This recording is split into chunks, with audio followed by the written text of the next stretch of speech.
In the rewrite tonight, Paulism. First Ron Paul and now Rand Paul have pushed ideas that no one else in the Republican Party supported. Here's Ron Paul in 2008 at a Republican presidential primary debate talking about the Iraq War. In 1952, we Republicans were elected to stop the war in Korea. 1968, we were elected to stop the war in Vietnam. And tragically, we didn't stop it very fast. 30,000 more men died. So when I talk about these long-term stays, I think, how many men are you willing to let die for this? For something that has nothing to do with our national security. There were no Al-Qaeda there, had nothing to do with 9/11, and there was no threat to our national security. They never committed aggression. It's unconstitutional. It's an undeclared war.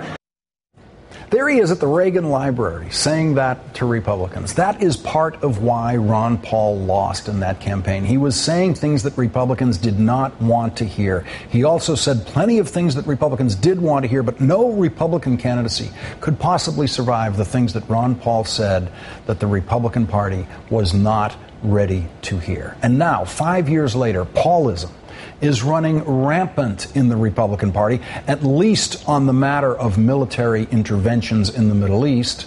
Rand Paul isn't the only Republican opposed to a military strike in Syria. Many Republicans in the House and Senate found their inner peacenik when President Obama proposed striking Syria. Now, they did it for a variety of reasons, including cynical political posturing, but one of the reasons was Paulism, the anti-war component of Paulism. We know already that, like his father before him, Rand Paul will never be president. And like his father before him, Rand Paul will never be on a Republican presidential ticket, not even in the vice presidential slot, because Rand Paul, like his father before him, just says too many things that Republicans disagree with, especially conservative Republican primary voters. Rand Paul does everything he possibly can to please those people. He slams Obamacare as hard as every other Republican every chance he gets. But every once in a while, Rand Paul's libertarianism finds him in agreement with liberalism, as happened today in a Senate Judiciary Committee hearing.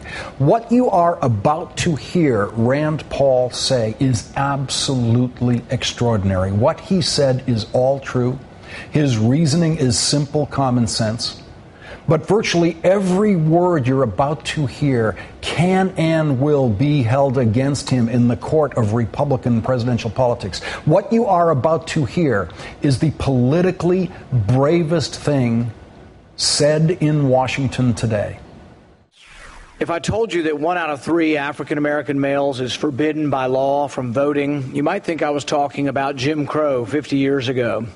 Yet today, 1/3 of African-American males are still prevented from voting because of the war on drugs. The war on drugs has disproportionately affected young black males. The ACLU reports that blacks are 4 to 5 times more likely to be convicted for drug possession, although surveys indicate that blacks and whites use drugs at about the same similar rate.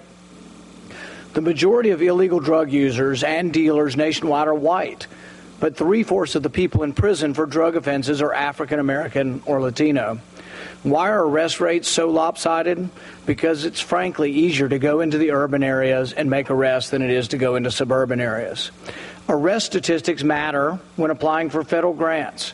Doesn't take much imagination to understand that it's easier to round up, arrest, and convict poor kids than it is to convict rich kids. The injustice of mandatory minimum sentences is impossible to ignore when you hear the stories of the victims. Edward Clay, 18 years old, was a first-time offender when he was caught with less than 2 ounces of cocaine. He received 10 years in jail for a mandatory minimum sentence. Weldon Angelos, who the chairman mentioned, was 24 years old and was given 55 years in prison for selling marijuana. There is no justice here. It is wrong and it needs to change. Federal Judge Timothy Lewis recalls a case where he had to send a 19-year-old to prison for conspiracy. What was the conspiracy? The young man was in a car where drugs were found. I don't know about you, and this is Judge Lewis, but I'm pretty sure one of us might have been in a car in our youth at one point in time where there might have been drugs in the car. You just heard a Republican senator quoting an ACLU report on how the war on drugs visits disproportional suffering on black men. An ACLU report. You just heard a Republican senator say, quote, "There is no justice here." You just heard a Republican senator quoting a judge saying, "I'm pretty sure we've all been in a car at some point in our youth where someone had drugs." What other Republican senator would say that? But Rand Paul wasn't finished. He improvised something that wasn't in his written statement, something about President Obama that his Republican rivals for the presidency will never let him forget. Imagine this, and I'm glad the president has such great compassion because he's admitted, like a lot of other individuals who are now elected to office, that at one time he made mistakes as a youth. And I think what a tragedy it would have been had he gone to prison. What a tragedy it would have been if America wouldn't have gotten to see Barack Obama as a leader. I just don't know why we can't come together and do something about this. What a tragedy it would have been if America wouldn't have gotten to see Barack Obama as a leader. Rand Paul's words. As soon as Ted Cruz heard that, he wrote in his head a 30-second attack ad against Rand Paul using that sentence. What a tragedy it would have been if America wouldn't have gotten to see Barack Obama as a leader. The Republican attack ads against Rand Paul are not going to put that sentence in context. But even if they did, the context would be Rand Paul saying that it is a national tragedy that 1 out of 3 African American males is forbidden by law from voting. The context would be Rand Paul's view of the cruelty of the war on drugs. Rand Paul's not going to win that round when this quote comes up in a Republican presidential primary, and he has to know that. He had to know that when he said it today. Rand Paul will continue to give false hope to the Tea Party about repealing or defunding Obamacare. Rand Paul will continue to say things that are untrue. And as we have pointed out on this program, he will say things that are ludicrous. And he will say politically cowardly things. But that's not what he did today.